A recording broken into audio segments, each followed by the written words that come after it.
This is Learn English with Ease. English made powerful, simple, and yours. Hey everyone, welcome back to Learn English with Ease. I'm Emma, and if you've ever been in the middle of speaking English and suddenly your mind just goes blank, this episode is for you. Yeah. You know that moment.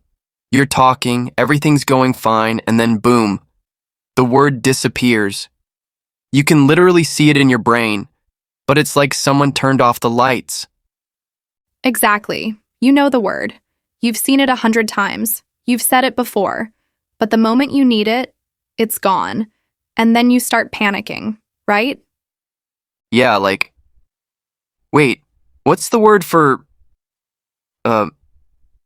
what's it called? And the more you panic, the more your brain freezes. And then, after a few seconds, it suddenly comes back when the conversation is already over. Classic. It happens to all of us, even native speakers, honestly. But for English learners, it feels worse because it shakes your confidence. You start thinking, maybe my English isn't good enough. But here's the truth. Forgetting words is not about your English level. It's about how your brain stores and recalls information under pressure. Right. Let's explain that part because it changes everything once you understand it. When you learn English, your brain keeps new words in different folders. Yeah, like one folder for reading, one for listening, one for speaking. And when you study, most people only fill the reading or listening folder. Exactly. So you recognize words easily, but you haven't trained your brain to pull them out fast when speaking. It's like the file is there, but the shortcut is missing. I love that. The shortcut is missing. That's so true. And when you're nervous, your brain shuts down access to that shortcut. It says, nope, too risky. Stay silent. Because your brain thinks it's protecting you. It's not a memory problem. It's an emotional safety response. So when you forget words while speaking, it's usually one of two reasons. Number one, you never practice saying that word aloud in a real sentence. Or number two, you're too focused on not making a mistake. Let's take the first one. Most learners know the word opportunity. They can read it, write it, even translate it, but when it's time to speak, they pause because their mouth and brain never connected in real time. Yeah, the word lives in the theory zone, not in the speaking zone. That's why we always say, your brain learns through experience, not just memory. So if you want to stop forgetting English words, the trick is simple. You need to move words from your passive memory to your active memory. How do you do that? By using them, by saying them, by connecting them to emotions, situations, and stories. For example, instead of memorizing opportunity means chance, say, that job was a big opportunity for me. Or, I missed an opportunity because I was scared. When you connect the word to something real, your brain stores it as a lived experience, not just data. That's why you never forget emotional words like love, pain, or hope. Yeah, because you felt them. So let's make English words emotional too. Okay, let's do a quick practice with our listeners. I'll say a word and you imagine it in your real life. A memory, a situation, or a feeling. Ready? Journey. What comes to your mind? Maybe a trip you took, or your journey learning English. Regret.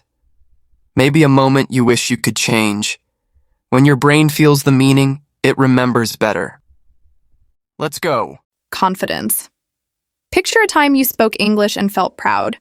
Mistake. Remember that awkward moment when you said something funny by accident and everyone laughed? These moments are your brain's memory anchors. That's how native speakers remember, through feelings, not flashcards. So instead of asking, how can I memorize more words? Ask, how can I live these words? Exactly.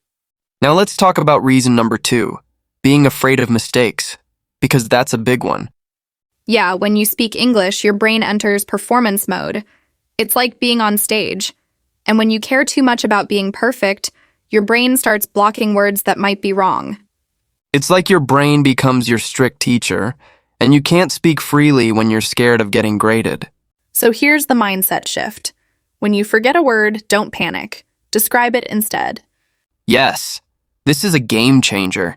If you can't remember umbrella, just say the thing you use when it rains. Native speakers do this all the time. That's true. Language isn't about perfection. It's about communication.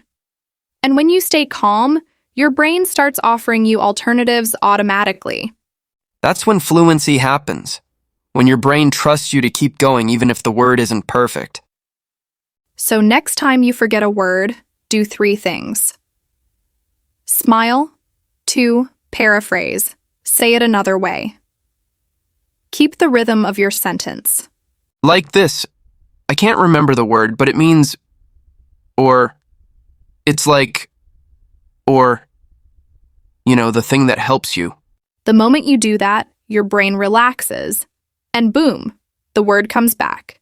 Because now you're not fighting yourself. Let's give a real-life example.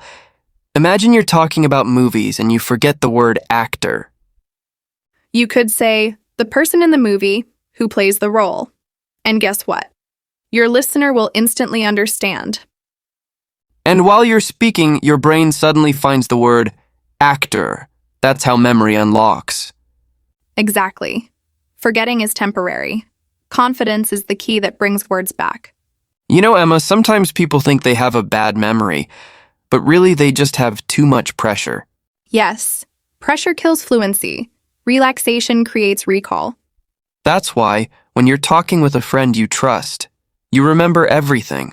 But when you're talking to a stranger or native speaker, your mind freezes. The difference isn't your English, it's your state of mind. So our advice? Practice speaking in low-pressure situations. Talk to yourself. Record voice notes. Narrate your day.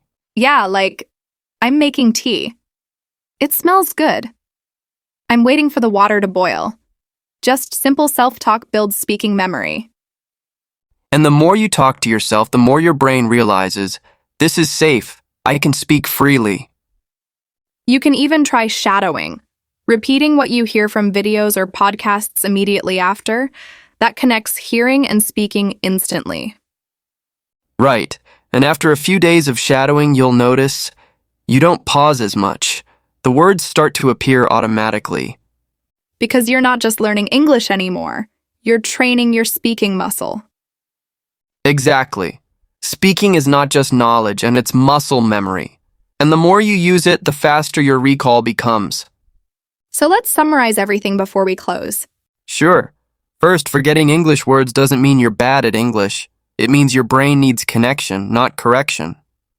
Second, speak words in real sentences and connect them to emotions. That's how you build active memory. Third, when you forget a word, paraphrase. Keep the conversation alive. And fourth, practice speaking daily in low-pressure ways. Talk to yourself, shadow, and repeat. Remember, your goal isn't perfect memory, it's trust. Trust your brain, trust your English, trust your voice. Because the words are already there. You just need to stop being afraid to open the door. Thank you for listening to Learn English with Ease. If this episode helped you, share it with a friend who's also learning English. And don't forget, your English is better than you think. You just need to believe it. See you next time. Bye for now and keep speaking with ease.